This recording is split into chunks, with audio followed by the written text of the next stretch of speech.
और विपक्ष के निवर्तमान नेता जयराम ठाकुर जी, हमारे प्रभारी संजय टंडन जी, लोकप्रिय सांसद यहाँ के सम्माननीय सुरेश कश्यप जी,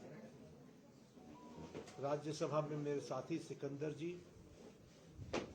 रणधीर शर्मा जी, राज्यसभा में मेरे साथी हर्ष महाजन जी, राकेश जमवाल जी और यहाँ उपस्थित हमारे सभी वरिष्ठ पत्रकार बंधु, मीडिया के और प्रिंट मीडिया और इलेक्ट्रॉनिक मीडिया के मेरे साथी।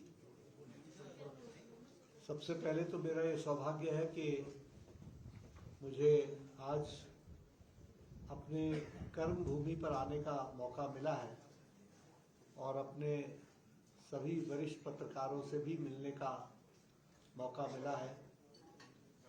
ये पत्रकार वार्ता तो ज़रूर है, लेकिन एक तरीके से पत्रकार मिलन है, क्योंकि मेरा आपसे मुलाकात होना संभव हो पाया है। ये मेरे लिए विशेष खुशी का विषय है। कल मैंने आदरणीय प्रधानमंत्री नरेंद्र मोदी जी के नेतृत्व में चल रही 12 साल से जो लगातार निरंतर प्रधान सेवक के रूप में उनके नेतृत्व में देश की जो उन्होंने सेवा की है, उसके बारे में विस्तृत रूप से चर्चा की थी और उसी को आगे बढ़ाते हुए कल मैंने इस बात की भी चर्चा की थी कि आज़ाद भारत में सबसे लंबे अवधि तक प्रधान सेवक के रूप में सेवा करने का सौभाग्य आदरणीय नरेंद्र मोदी जी को मिला है और मिल रहा है। उन्होंने जवाहरलाल नेहरू जी का भी रिकॉर्ड 4,398 दिन का उसको तोड़कर वो सबसे लंबे समय तक प्रधानमंत्री के रूप में सेवा कर रहे हैं। मित्रों, जहाँ तक हिमाचल का सवाल है, सबसे पहले तो आपके माध्यम से मैं हिमाचल की जनता को बहुत बहुत कोटि कोटि धन्यवाद देना चाहता हूँ कि उन्होंने बारंबार चुनाव में आदरणीय मोदी जी को अपना आशीर्वाद दिया है। फिर चाहे 2014 का चुनाव हो, 2019 का लोकसभा का चुनाव हो या 2024 का लोकसभा का चुनाव हो, सभी चुनाव में 100% रिजल्ट चारों की चारों लोकसभा सीट्स भारतीय जनता पार्टी को हिमाचल की जनता ने दिया है। मैं अपनी ओर से हिमाचल की जनता को इसके लिए विशेष करके बहुत धन्यवाद देता हूँ, आभार व्यक्त करता हूँ। अभी जो हाल ही में पंचायती राज के चुनाव और इसके साथ साथ नगर निगम के भी चुनाव हुए हैं, उसमें भी एक तरफा भारतीय जनता पार्टी को आशीर्वाद मिला है। सभी नगर निकायों के चुनाव में भारतीय जनता पार्टी को आप सब ने सफलता दिलाई है। मैं इसके लिए भी हिमाचल की जनता को बहुत बहुत धन्यवाद देता हूं और उनका आभार व्यक्त करता हूं।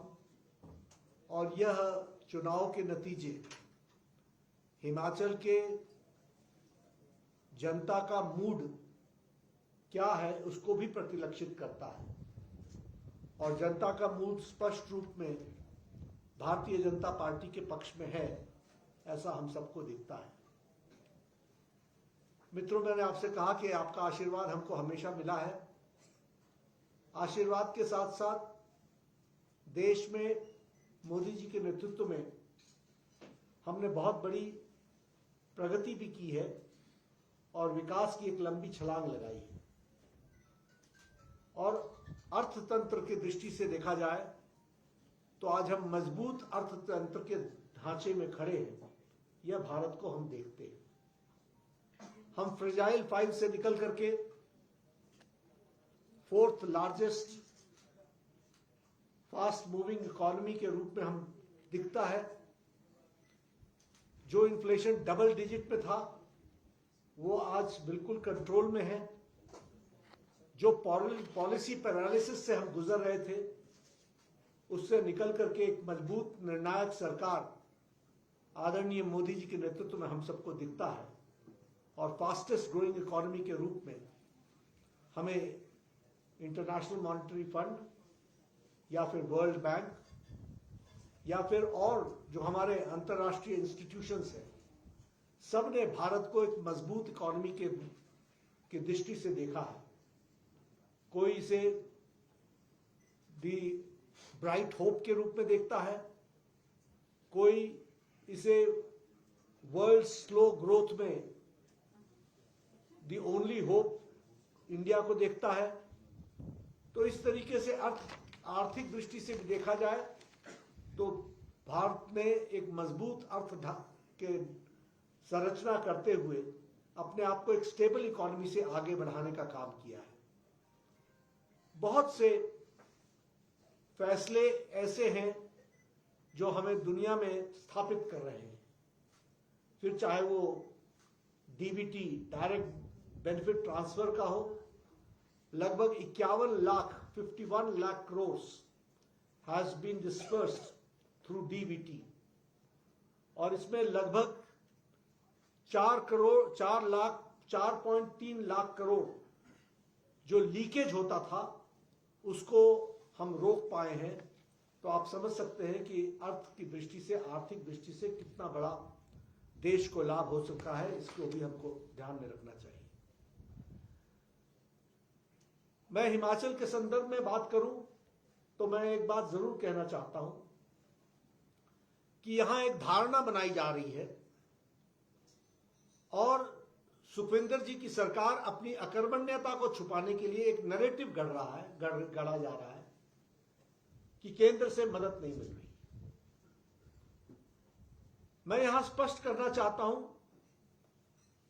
और भारत सरकार का मंत्री होने के नाते, मोदी जी के नेतृत्व में चलने वाली सरकार का एक मंत्री होने के नाते जिम्मेवारी के साथ कहना चाहता हूं कि भारत सरकार ने बढ़ चढ़कर हिमाचल को हमेशा समर्थन दिया है, आर्थिक सहायता दी है और जो ड्यू नहीं है वो भी देने का प्रयास हिमाचल को किया गया है।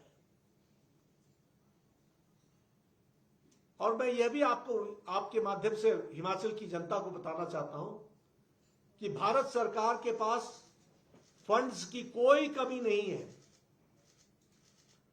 और हिमाचल के लिए तो कदापि नहीं है, वैसे किसी के लिए भी नहीं है, लेकिन हिमाचल मोदी जी के लिए विशेष स्थान रखता है, ये आप सब जानते हैं। मैं आपके सामने कुछ आंकड़े रखना चाहता हूं।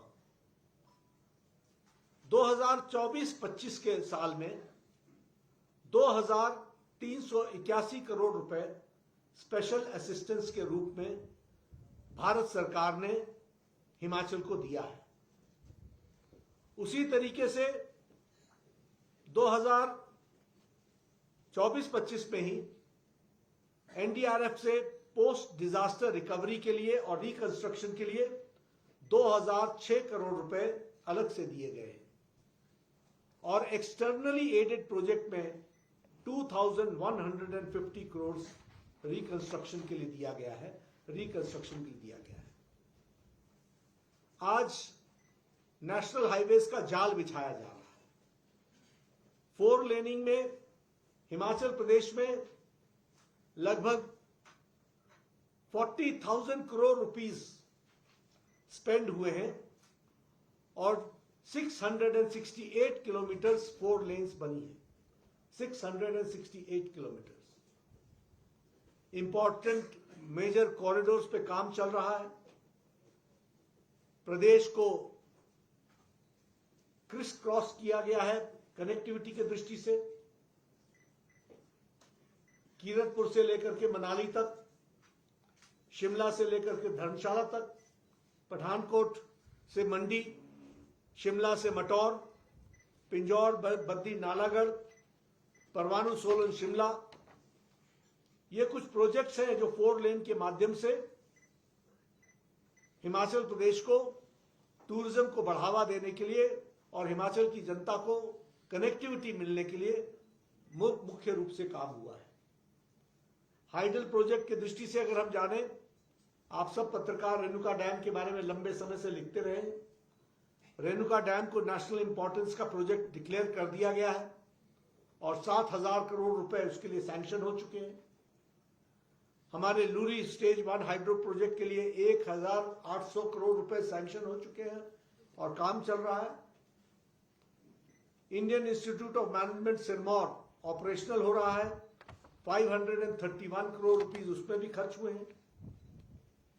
Indian institute of information and technology Una, इसको 13 अक्टूबर 2022 को डेडिकेट कर दिया गया है। स्मार्ट सिटीज में शिमला और धर्मशाला जहां इंक्लूड हुए हैं, वहीं 1,188 करोड़ रुपए इस पर खर्च हुए हैं। उसी तरीके से रेलवेज में इसी साल हिमाचल के लिए 2,911 करोड़ रुपए खर्च हो रहे हैं, 2,911 करोड़ रुपीस। 4 प्रोजेक्ट्स पर काम चल रहा है। 255 किलोमीटर की रेल लाइन में 13,168 करोड़ रुपए खर्च हो रहे हैं। अमृत भारत के स्टेशन 4 स्टेशन को वर्ल्ड क्लास स्टेशंस बनाया जा रहा है, जिसमें अंब अंदौरा आता है, बैजनाथ पपरोला आता है, पालमपुर आता है, शिमला आता है। ये सब वर्ल्ड क्लास रेलवे स्टेशंस बनाए जा रहे हैं। उसी तरीके से वंदे भारत जो 165 से ज्यादा ट्रेन चल रही है, उसमें हिमाचल में भी दिल्ली अंब अंदौरा ये ट्रेन ऑपरेशनल है। इलेक्ट्रिसिटी में सूर्य घर योजना में बहुत बड़ा काम हुआ है। बहुत छोटी अवधि में 10,339 घरों के रूफटॉप्स पर सोलर पैनल्स लग चुके हैं। सब्सिडी 73 लाख की सब्सिडी दी जा चुकी है। हेल्थ केयर पर मैं विशेष करके आना चाहूंगा। हेल्थ केयर में एम्स बिलासपुर 1,400 करोड़ रुपए की लागत से तैयार है, ऑपरेशनल है। 2,000 करोड़ रुपए प्रति वर्ष उस पर खर्च हो रहे हैं। रेकरिंग कॉस्ट उसका 2,000 करोड़ रुपए है प्रति साल का। 547 नए मेडिकल कॉलेजेस बने हैं।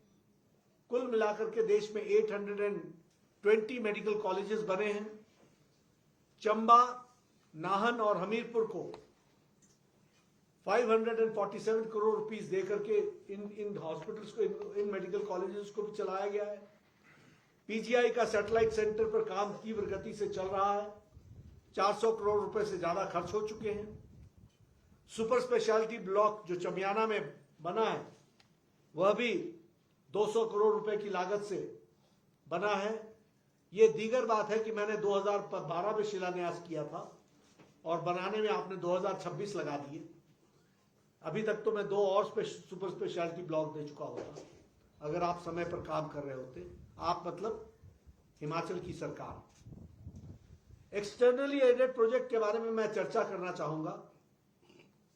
ये बार बार चर्चा करते हैं कि हमको जायका मिला और जापान को धन्यवाद देते हैं। मैं आपके सामने बताना चाहता हूं, 22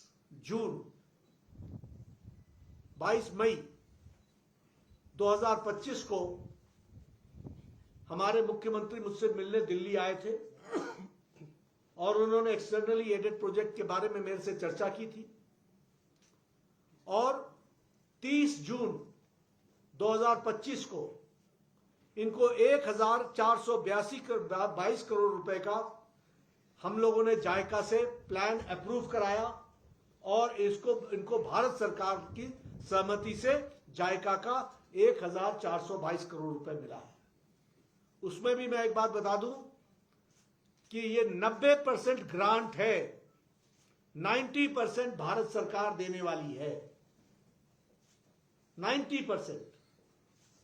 इसलिए यहां जो ये दिखाते हैं कि मैं जापान से लाया, ये जापान से नहीं लाया, ये इंटरनेशनल ऑब्लिगेशन है जो जापान और भारत के बीच में करार है, जिसको भारत रिपे करता है, भारत सरकार रिपे करती है।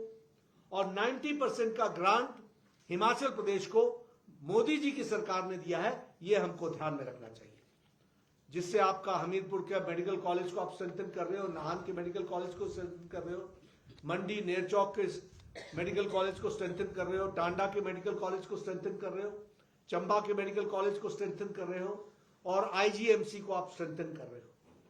ये मैं इसलिए आपको बता रहा हूं कि ये जो तस्वीरें बदल रही हैं, ये बदलना भारत सरकार आदरणीय मोदी जी के आशीर्वाद से हो रहा है। ये ध्यान में रखना चाहिए। और 22 मई को ये मुझसे मिले और 30 जून को इनको जायका का प्रोजेक्ट क्लियर करके दिया गया है। ये हमको ध्यान में रखना चाहिए। उसी तरीके से 3 टेस्ला एमआरआई मशीन्स दे रहे हैं, हाई एनर्जी लिनैक मशीन मंडी और चंबा में दे रहे हैं, कैंसर हॉस्पिटल हमीरपुर में एस्टैब्लिश कर रहे हैं। अब मैं आपको बताना चाहता हूं कि ये जो रोना रोते हैं कि हमें पैसे नहीं मिल रहे, हमें पैसे नहीं मिल रहे, मैं इनकी तस्वीर आपको बताना चाहता हूं। 2021-22 में प्रधानमंत्री Ayushman Bharat health infrastructure mission PM अभीम में इनको हमने 360 करोड़ रुपए दिए हेल्थ के लिए, सिर्फ हेल्थ के लिए। 15 क्रिटिकल ब्लॉक बनने थे, 15 क्रिटिकल ब्लॉक। 2025-26 आ गया, पीएम अभीम क्लोज डाउन हो रहा है, अब बंद होगा, यह स्कीम समाप्त हो रही है। एक भी critical care unit Himachal Pradesh में नहीं बना है। यह है इनके कारनामे। 12 इंटीग्रेटेड पब्लिक हेल्थ लैब्स इनको बनाने के लिए हमने इनको पैसा दिया। अभी तक एक भी लैब बन करके तैयार नहीं हुई है, स्कीम समाप्त होने वाली है। उसी तरीके से 73 प्राइमरी हेल्थ यूनिट्स के ब्लॉक्स बनने थे, 73 अभी तक एक भी ऑपरेशनल नहीं हुआ है। स्कीम 25-26 में समाप्त होने जा रही है। यह है लाल के हाल पालने में नजर आते हैं। यह है इनके कारनामे। 5 साल की स्कीम थी, इनको हमने इसके तहत हेल्थ में ही हमने 360 करोड़ रुपए दिए थे। यह खर्च ही नहीं कर पाया, अब यह पैसा वापस जाएगा। उसी तरीके से 15वें फाइनेंस कमीशन में, 15th फाइनेंस कमीशन में सिर्फ हेल्थ में हमने इनको 521 करोड़ रुपए अप्रूव करके दिए, 521 करोड़। सिर्फ 52% ये खर्च कर पाए। 15 फाइनेंस कमीशन समाप्त हो चुका है, 16 फाइनेंस कमीशन शुरू हो गया है, पैसा लैप्स कर चुका है। सीएजी की रिपोर्ट में लगभग इन्होंने 1 लाख करोड़ रुपए का डेट डेवलप कर लिया है। मैं pharma drug, bulk drug park की बात करना चाहूंगा। जयराम जी मुख्यमंत्री थे, इन्होंने मुझसे बहुत आग्रह किया था। मैं उस समय भारत का स्वास्थ्य मंत्री था और मैंने bulk drug park Himachal Pradesh को दिया था और प्रधानमंत्री मोदी जी के आशीर्वाद से हमको मिला था। यह इसमें 1000 करोड़ रुपए ग्रांट है जो भारत सरकार ने ग्रांट दिया है। 225 करोड़ रुपए हम दे चुके हैं, अभी सिर्फ 102 करोड़ रुपए खर्च हुआ है। यह स्कीम 2025 में इनको एनवायरमेंटल क्लियरेंस के साथ ये शुरू हुई है। 2021-22 में मैंने स्कीम दी, 2025 में ये काम शुरू करते हैं और अभी सिर्फ 102 करोड़ रुपए खर्च कर पाए हैं। लगभग 1500 करोड़ रुपए खर्च होने हैं। तो ये इनका रिकॉर्ड है। इनको हमने मेडिकल डिवाइस पार्क दिया, उस समय भी मैं स्वास्थ्य मंत्री था। फार्मास्यूटिकल्स की तरफ से मेडिकल डिवाइस पार्क दिया गया। जयराम जी ने बहुत आग्रह किया था और उस समय भी इनको हमने 100 करोड़ रुपीस का आउटले दिया था। 10 फरवरी 2022 को यह स्कीम अप्रूव हुई थी और इन्होंने 2024 में 2025 में स्कीम समाप्त होनी थी, तो इन्होंने 2024 में यह स्कीम लौटा दी। आप देखिए, ऐसे भी हमारे सपूत हैं, ऐसे भी हमारे मुख्यमंत्री हैं जो स्कीम को लौटा देते हैं। उपयोग तो क्या करना, खर्च तो क्या करना। जो चीज भारत सरकार, गुजरात में जाकर के मेडिकल डिवाइस पार्क देखिए, वो एक इंटरनेशनल डेस्टिनेशन बन गया है। इसी तरीके से अन्य जगह स्टेट्स में काम चल रहा है, लेकिन हमारे यहां उसको वापस करने का काम भारत सरकार ने किया है। मैं यहां यह भी आपको बताना चाहता हूं कि यहां की फाइनेंशियल हेल्थ को की दृष्टि से अभी तक इनके कोई भी मैनिफेस्टो में कहे गए काम एक भी लागू नहीं हुए हैं और एक भी फुल्ली इंप्लीमेंट नहीं हुए हैं। ये हमको ध्यान में रखना चाहिए। मैं आपके सामने कुछ आंकड़े रखना चाहता हूं। हालांकि आंकड़े समझना थोड़ा सा एकदम आसान नहीं होता है, इसलिए मैं रिटन टेक्स्ट भी लाया हूं जो आपको इस मीडिया ब्रीफिंग के बाद मैं दे दूंगा ताकि आप इसका उपयोग कर लीजिए। लेकिन 2026-27 का कैपिटल आउटले 3090 करोड़ रुपए का है। यह 70% डिक्रीज है 2025-26 से। यानी आपका कैपिटल आउटले भी 70% एक साल के अंदर डिक्रीज है। और यह डिक्रीज क्यों है? क्योंकि आप एसेट क्रिएशन के लिए जो आपको पैसा दिया गया था, आप एसेट क्रिएट नहीं कर पाए और इसलिए 70% का डिक्रीज है।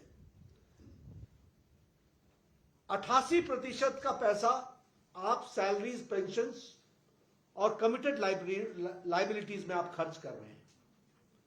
टोटल डेट जो जयराम जी के समय में 37.7% था ऑफ द जीडीपी, वह आज डेट 41% ऑफ द जीडीपी हो गया है। फिस्कल डेफिसिट देखा जाए तो वह 6.5% बढ़ गया है। जो हमारी सरकार में 3% ऑफ द जीडीपी था, वो 6.5% बढ़ गया है। आप सब लोग से बेहतर कौन जानता होगा कि एमपी और एमएलए लोकल डेवलपमेंट फंड आपके पास कितना आ रहा है और आपको कितना मिला है। ये इसके तो आप ही चश्मदीद गवाह हैं, हमारे एमएलए भाई लोग सब जानते हैं। लेकिन दूसरी ओर ग्रांट्स जो है भारत सरकार की ओर से 9.47 लाख करोड़ रुपीस अर्बन और रूरल बॉडीज को और डिजास्टर मैनेजमेंट के लिए दिया गया है। उसी तरीके से 11,871 करोड़ हिमाचल को central assistance state capital investment के लिए दिया गया है।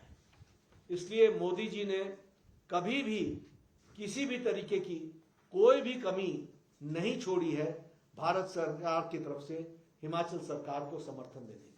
मैंने आपको प्रोजेक्ट वाइज बता दिया कि इनका यूटिलाइजेशन सर्टिफिकेट क्या है और यूटिलाइजेशन क्या दे रहे हैं। और मैं आपको यह भी बता दूं कि डिजास्टर मैनेजमेंट और डिजास्टर के रिकंस्ट्रक्शन का यूटिलाइजेशन सर्टिफिकेट अभी तक नहीं भेजा है। उसी तरीके से ये जो 1500 करोड़ रुपए प्रधानमंत्री जी घोषित करके आए, जो बोलते हैं कि नहीं मिलता है, इनसे जो क्वेरी की गई, क्योंकि ये जब इनको बंदूक चाहिए, जब इनको रिवॉल्वर चाहिए होता है तो बंदूक का लाइसेंस मांगते हैं। ये इन्फ्लेटेड प्रोपोजिशंस भेजते हैं। जब क्वेरी लगती है तो उसका जवाब नहीं देते और उसके बावजूद भी सारी चीजें भारत सरकार की तरफ से तत्परता के साथ पाइपलाइन में डली हुई है। हम कभी भी हिमाचल को पैसा देने में कभी भी कोई गुरेज नहीं किया है, लेकिन जो दिया है वो इससे खर्च नहीं हो रहा है। ये मैंने आपके सामने बताने का प्रयास किया है। ये एडहॉक सरकार जो चल रही है, यहां additional chief secretary additional charge पर है, डीजीपी एडिशनल चार्ज पर है। वैसे तो मुख्यमंत्री खुद भी एडिशनल चार्ज पर ही है, सरकार तो दिल्ली चला रही है। ये तो यहाँ एडिशनल बैठे हुए हैं, उसी तरीके से आज ट्रेजरी व्हाट्सएप के मैसेजेस पर चल रहा है। ऑफिसर्स एक दूसरे पर सीरियस एलिगेशन चार्जेस लगा रहे हैं, भ्रष्टाचार की यह सीमा हो गई है, करप्शन की यह सीमा हो गई है, मॉरल अथॉरिटी इरोड कर गई है। कैबिनेट में मिनिस्टर झगड़ा कर रहे हैं, आपस में झगड़ते हैं, सीनियर ऑफिसर्स एक दूसरे पर आरोपित कर रहे हैं। इस तरीके की आज स्थिति हिमाचल प्रदेश की बनी हुई है।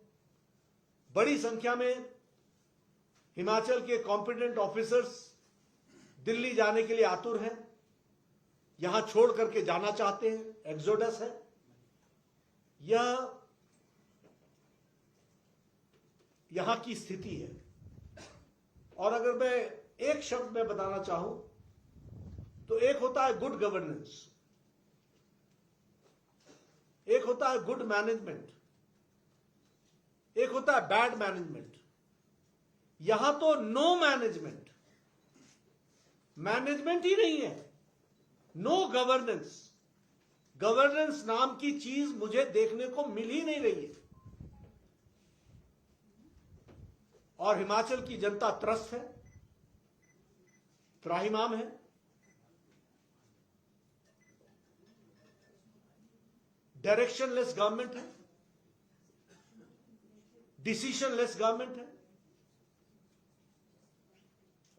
किसी भी तरीके से कोई दृष्टि, विजन नाम की चीज दिखती नहीं है।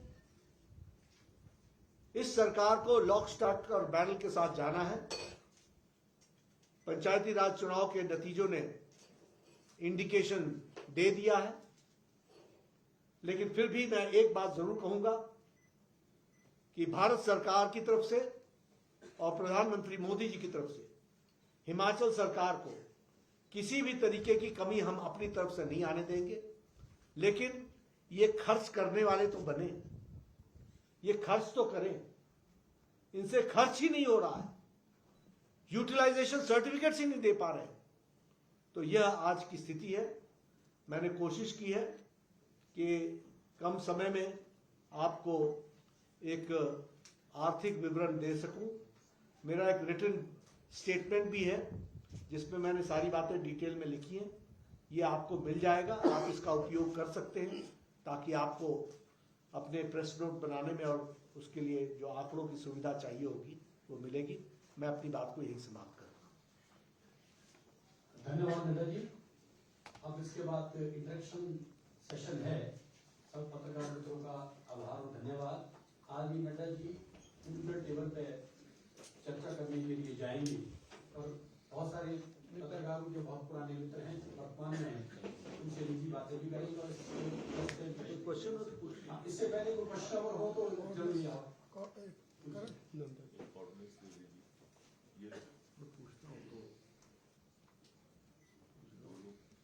आपसे जिक्र किया कि केंद्र सरकार कोई भी हिमाचल सरकार की मदद करने में कमी नहीं छोड़ रही है।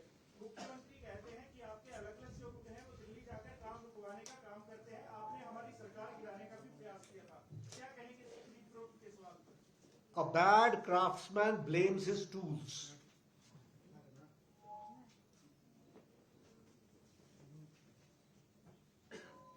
जो अच्छा बढ़ाई नहीं होता है वो अपने औजारों को दोष देता है। आप अपने काम में सुधार लाइए, गवर्नेंस कीजिए, अपना काम कीजिए।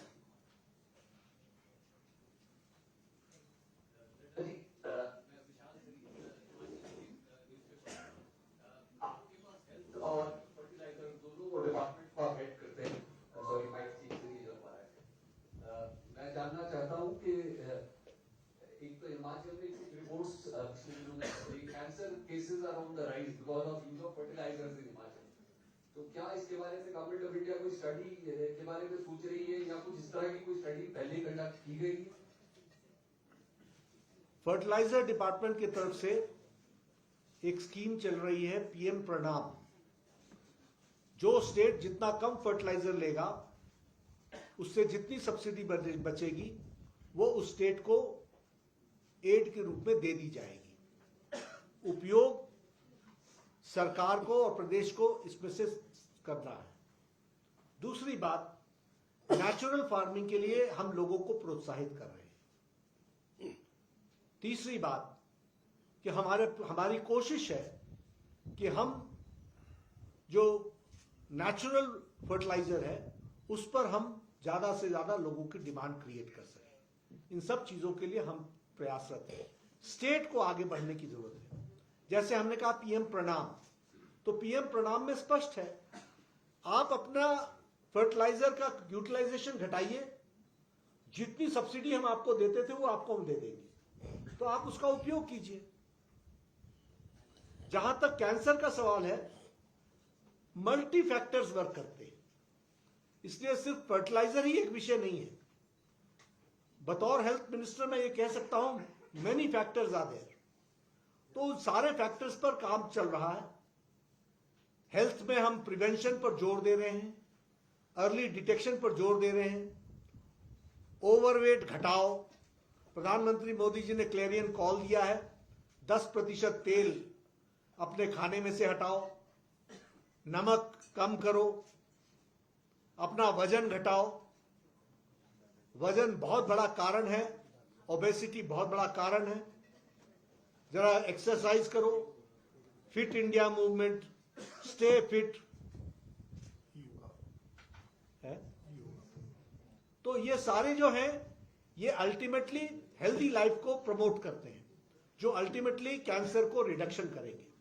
और लैंसेट की रिपोर्ट ये कहती है कि कैंसर हो जाने के बाद डिटेक्ट होने के 30 दिन के अंदर भारत के 90% लोगों का इलाज शुरू हो जाता है, और यह भारत सरकार आयुष्मान भारत में देखती है। तो मैं तो सब तरफ से आपकी चिंता कर रहा हूं। अब आप कैंसर से बचो, इतना आपसे मेरा निवेदन है। सर, मैं राजेश मल्होत्रा हूं किले हिमाचल से। आपने जो बिंदु रखे, इन्हीं में से 2 सवाल हैं।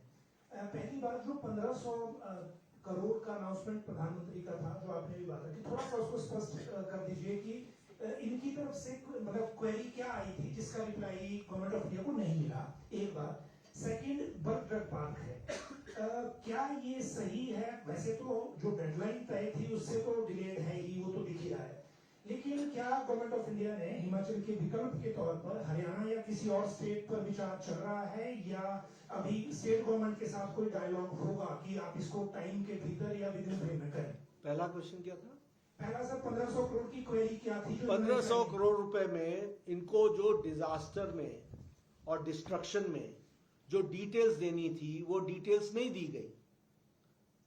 ये एब्स्ट्रैक्ट मांगते हैं पैसा। ये चाहते ये हैं कि तुम हमको पैसा दे दो, फिर भूल जाओ, और हम फिर खर्च करेंगे उसको सैलरीज में। तो हमने इनसे कहा कि भाई आपको आपके डैमेज कहां कहां है, उस डैमेज के लिए कितना पैसा दिया। और देखिए, जो 2300 करोड़ रुपए हमने दिया था 2024-25 में, उसकी यूटिलाइजेशन सर्टिफिकेट क्यों नहीं आ रही है? तो ये जो इनका तरीका है कि आप और क्वेरी हम क्या मांगते हैं? क्वेरी हम मांगते हैं कि भाई इतना खर्च होगा क्या? खर्च इतना होना है, हम आप 10 चीजें और मांग लो ना। 1500 रुपए तो 1500 करोड़ रुपए तो हमने आपको दे दिया। अब 1500 करोड़ रुपए में 1500 करोड़ रुपीस में आपने क्या क्या करना है, ये तो आपको बताना पड़ेगा ना। और वो कितना प्रैग्मेटिक है ये तो हम जरूर देखेंगे। और हिमाचल का जो रिकॉर्ड है वो ओबीडियंस का नहीं है। हिमाचल का रिकॉर्ड है यूटिलाइजेशन सर्टिफिकेट टाइमली भेजते नहीं है। जब भेजते हैं तो वो उसका कोई मतलब नहीं रहता, तब तक प्रोजेक्ट समाप्त हो जाता है। तो ये पहला क्वेरी है। दूसरा, जो आपने दूसरा प्रश्न क्या था? बर्ड ड्रग पार्क हिमाचल से कहीं जाने वाला नहीं है। हम किसी स्टेट को देने वाले नहीं है। हम चाहते हैं कि आपके पास रहे, लेकिन ऐसा मुख्यमंत्री रहे जो लगाए भाई, वापस भेज देने वाला ना रहे। ये लगाओ ना धरती पर। अब मैंने 25-26 से 1 साल बढ़ा दी स्कीम। मैं कितना बढ़ाता चला जाऊंगा? कंप्लीट तो करो। 1,000 करोड़ रुपए खर्च करना है। देखिए, यहां काम छोड़ करके बाकी सब कुछ होता है। कैसे मैं 3 साल के अंदर, कोरोना में भी मैं 3 साल में all India institute of medical sciences Bilaspur बना करके देता हूं, और कैसे आपके नाहन का मेडिकल कॉलेज, सिरमौर का मेडिकल कॉलेज, चंबा का मेडिकल कॉलेज, ये अभी भी कंप्लीट नहीं हुए, जो मैंने 2014 में दिए थे। तो ये बताता है स्टेट गवर्नमेंट की inefficiency. This speaks volume about state governments inefficiency. और ये जो जायका में हम पैसा दे रहे हैं ना, हम एडिशनल नहीं दे रहे हैं। जो 294 में बनना, 290 करोड़ में बनना था, वो इन्फ्लेशन हो गया, उसकी भरपाई कर रहे हैं। कोई नया तीर नहीं मार रहे हैं। तो मेरा ये कहना है कि भाई समय पर काम करो, जागो। दिल्ली को बोलने के बजाय अपने अफसरों से पूछो कि ये पैसा खर्च क्यों नहीं हुआ, क्यों 15th फाइनेंस कमीशन का 52% वापस गया, वाई, हु इज आंसरेबल? आपने किसी को इसके लिए रिस्पॉन्सिबल ठहराया है? गुड मॉर्निंग सर, मैं दीपिका हूँ असर मीडिया हाउस से। मेरा सवाल ये है कि किसी भी देश के विकास के लिए पक्ष और विपक्ष दोनों का मजबूत होना बहुत ज्यादा जरूरी है। आपको क्या लगता है सर कि कांग्रेस सरकार जो हिमाचल में है, कौन सी ऐसी नीति, योजना या कार्यक्रम है जिसकी आप थोड़ी बहुत सराहना करते हो? आपको ऐसा क्या लगता है? मुझे तो इनकी कोई स्कीम ही नहीं दिखती है जिसकी मैं सराहना करूं। कोई स्कीम नहीं है। आप ही बता दीजिए कोई स्कीम इनकी हो तो मैं उस पर टिप्पणी करूं। कोई स्कीम ही नहीं है इनकी। सर आपने कहा इनकी स्कीम है कट मनी, कमीशन, यही इनका मिशन, ये इनकी स्कीम है। ये कैसी सरकार चल रही है जहां अधिकारी एक दूसरे पर भ्रष्टाचार का आरोप लगाते हैं और एक एक्शन नहीं होता।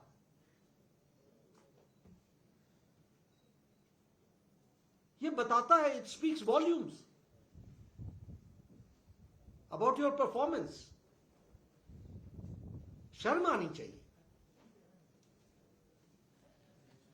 जी Sir, I am Hemant Arif, this is KMI. I have a question on both pharma and pharmaceutical industry. How West Asia crisis has impacted it and what steps are being taken because there are shortage of certain drugs, prices are going high. So on that.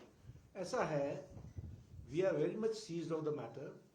The West Asia crisis has an impact world over, but we have strategized ourselves. In due time, we have re-strategized ourselves.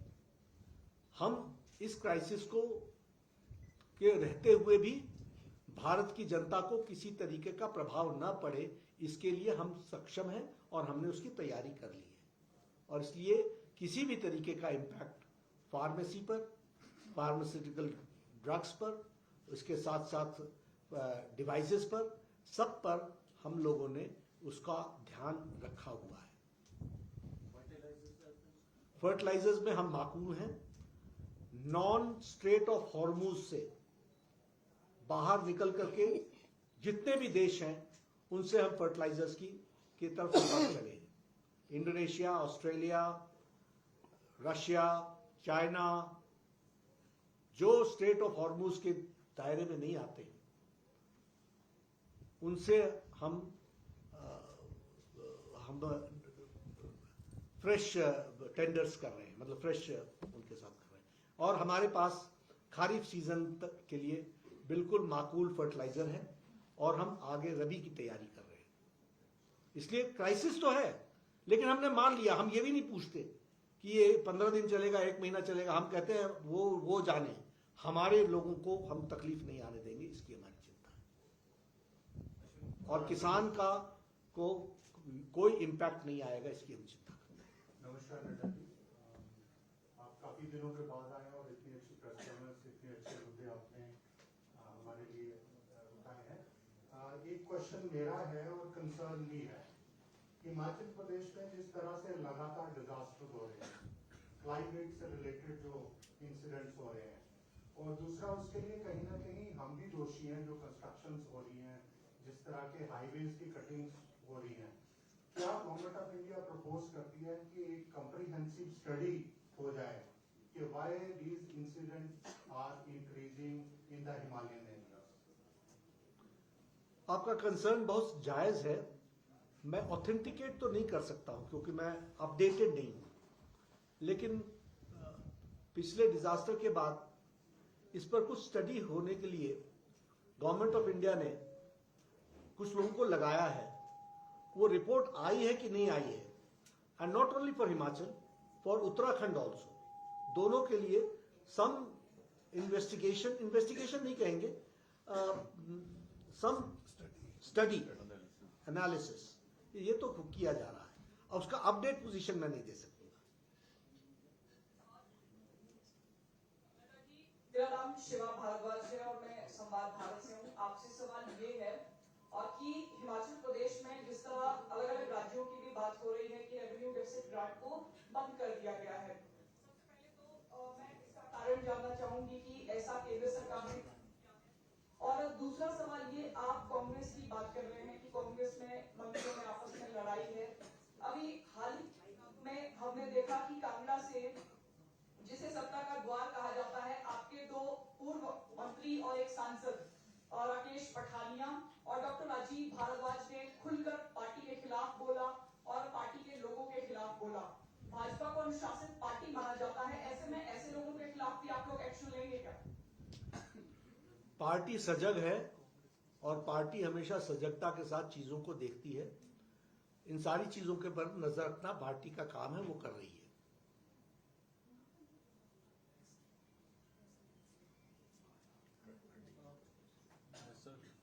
Hello sir, मैं रविंद्र सिंह टाहू के लिए भारत।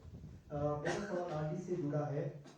मुख्यमंत्री ये कहते हैं कि हिमाचल के जो सांसद है वो उन्होंने आरडीजी मामले में केंद्र सरकार के समक्ष सही तरीके से पैरवी नहीं की और बड़ा अमाउंट और हिमाचल का हक, इस तरीके से नैरेटिव केंद्र सरकार के खिलाफ और आप लोगों के खिलाफ गढ़ रहे हैं कि ये सब आप लोगों की विफलताओं के कारण आरडीजी बंद हुई है। दूसरा मेरा सवाल ये है कि आप कल से लेकर लगातार कह रहे हैं कि भाजपा का पूरे देश में बहुत फैलाव हो रहा है, एंटी इनकम्बेंसी को प्रो इनकम्बेंसी में बदला है। हालांकि सवाल थोड़ा लेट हो गया, लेकिन हिमाचल में इन सब के बावजूद हिमाचल में संभव क्यों नहीं हो पाए? सबसे पहली बात, आपने जो आरडीजी की कही कि हिमाचल के एमपीज नहीं बोल रहे वगैरह वगैरह, मैं जानना चाहता हूं, इन मुख्यमंत्री को मालूम नहीं था कि आरडीजी बंद होने वाली है या हो जाएगी? मालूम नहीं था क्या? ये अंधेरे में सरकार चला रहे थे। कोई एकाएक बंद हुआ है क्या? क्या जयराम ठाकुर जी को नहीं मालूम था क्या कि आने वाले समय में RDG is going to stop? क्या ये फाइनेंस कमीशन की रिकमेंडेशन स्पष्ट रूप में आ नहीं गई थी क्या? और हर साल कम नहीं हो रही थी क्या? और आपको अपने फाइनेंशियल डिसिप्लिन में सुधार लाना था, वो लाने का काम आपका नहीं था क्या? ये तो ऐसा हुआ कि हमने आपको कहा कि आपको अब 3 महीने बाद आपकी सैलरी बंद कर देंगे, तो आप तीसरे महीने बोलते मेरी बंद हो गई। मैंने तो 3 महीने पहले बोल दिया था। 17 राज्यों में हुआ है, उसमें भाजपा शासित राज्य भी आते हैं, मेजॉरिटी है। क्या कौन से आप आर्ग्यूमेंट लेकर के आते हो?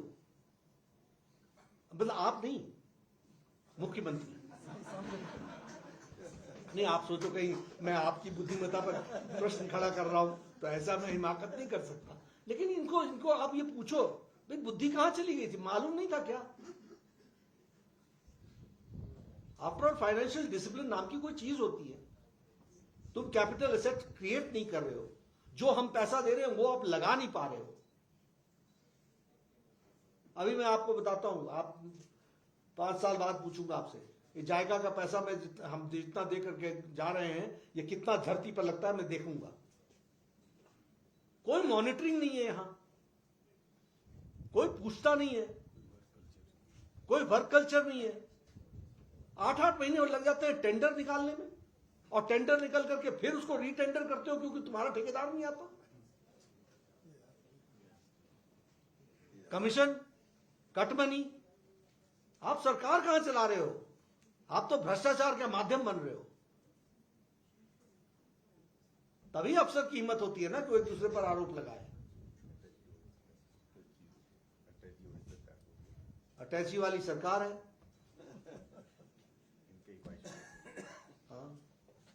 नड्डा जी, मैं रणवीर सिंह, न्यूज 18 से। अमेरिका में हमारे 3 नागरिकों की हत्या की थी, उसके बारे में प्रतिक्रिया। और मुझे लगता है हम हिमाचल पर ही रहे तो अच्छा रहेगा। हिमाचल से आदित्य शर्मा भी है सर। हाँ ठीक है, अलग से बात करो। मुझे लगता है काफी हो गया।